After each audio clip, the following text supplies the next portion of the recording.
जय हिंद। आज हम लोग रेशियो एंड प्रोपोर्शन का पार्ट 1 देखेंगे। तो रेशियो का मतलब पहले हम लोग समझ लेते हैं। रेशियो को हिंदी में अनुपात कहते हैं।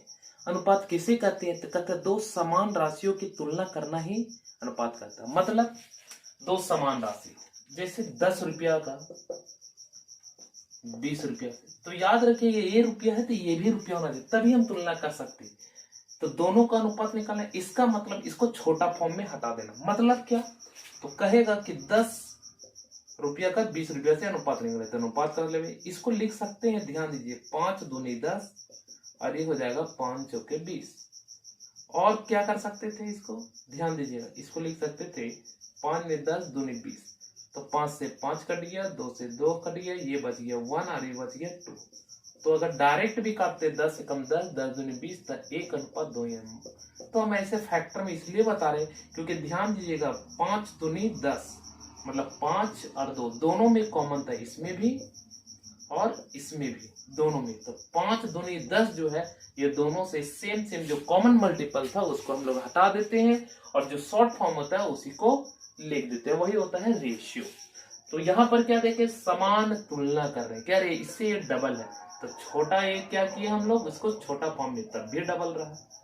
चलिए देखिए, इसी का जस्ट आगे देखते हैं। तो प्रोपोर्शन का मतलब कहता है कि यदि एक रेशियो है जो 1:2 है और दूसरा है 10:20, इसको काटेंगे फिर 1:2 आएगा।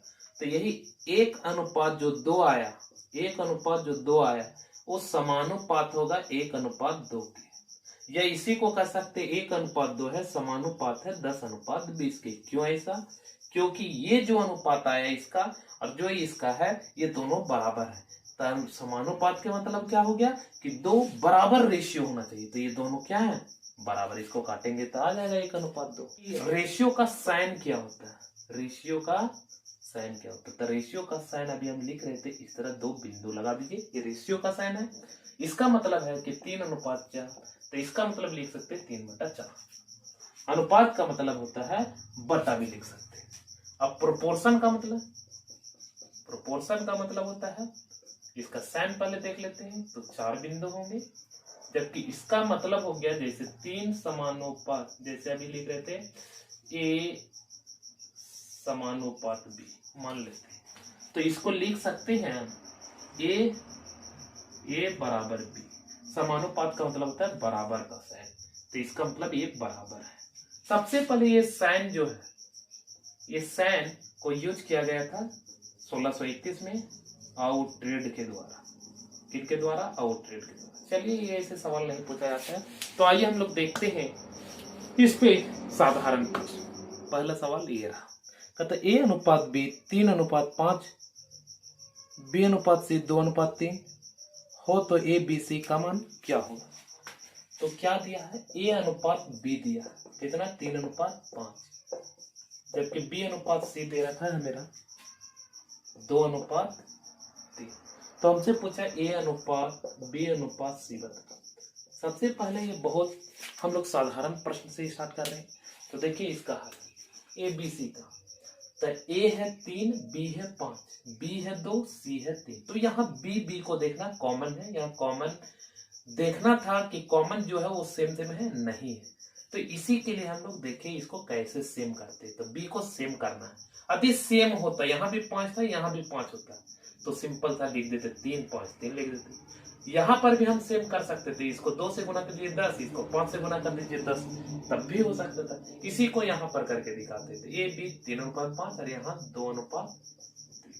तो 2 को 3 से गुना करते 6, 2 को 5 से गुना करते 10, जबकि 3 को 5 से गुना करते 15।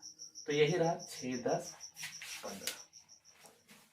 तो आइए हम लोग देखते हैं अगला सवाल। A:B 2:3, B:C 4:5 हो तो A:C क्या हो? ध्यान दीजिए, A:B दिया है 2:3 और B:C दिया है 4:5। हमसे पूछा है A:C। इससे पहले क्या सवाल था? A:B:C। ध्यान दीजिएगा, A:C निकालना है। तो देखिए इसके ये तरीका भी हो सकता है। हम लोग क्या करेंगे, A:B का मतलब बताएं, A/B भी लिख सकते हैं, गुणे कर देंगे BA/C, तो B भी कट जाएगा, A:C आ जाएगा। तो ए बटा बी क्या था 2/3, जबकि बी बटा सी क्या है 4/5। इसको गुना कर दे 4 दूनी 8 और 5 दिया 15, तब भी आंसर आता। नहीं तो इस तरह भी बना सकते, ध्यान दीजिए जो आपको बेस्ट लगे ऐसे शुरू प्रैक्टिस की, क्योंकि इससे दोनों सीख जाएंगे। ए और बी कितना है 2:3, अब बी और सी का है 4:5। ध्यान दी इसको इससे गुना करना है 4 दूनी 8, 4 को 3 से 4 तिया 12, जबकि 5 को 3 से 5 तिया 12। हमें बताना है ए अनुपात सी, तो ए का कितना है 8, ए का कितना है 8 और सी का कितना 15, तो ए अनुपात बी क्या आया 8:15। यदि आपको वीडियो अच्छा लग रहा है तो प्लीज हमारे चैनल को सब्सक्राइब करें, लाइक करें एंड ज्यादा शेयर करें। धन्यवाद।